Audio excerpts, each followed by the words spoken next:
Не ме питай, майчице мила, какъв живот живея. 10 години в чужбина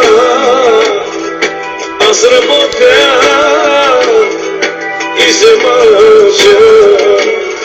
Тежко е, майко, много е тежко.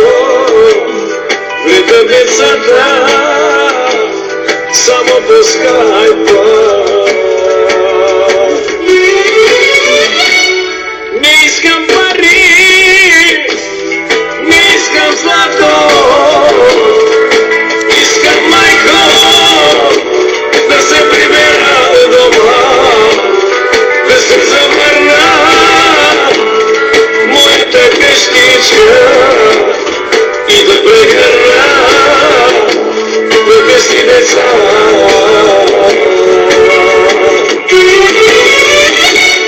Не искам пари, не искам злато, искам, майко, да се прибера дома, да се завърна моята къщичка и да прекара двете си деца.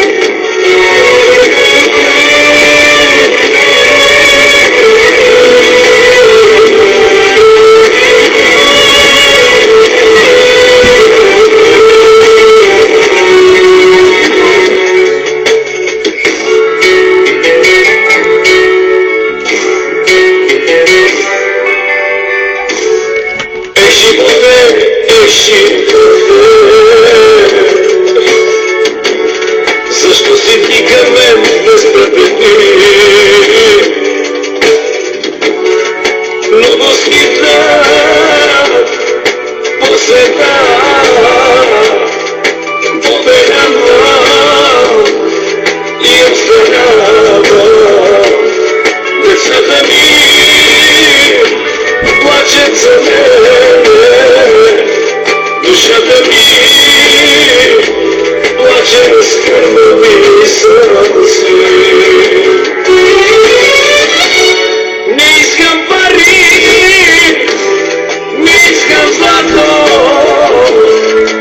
искам, майко, да се прибера дома, да се завърна моята къщичка и да прекара двете си деца.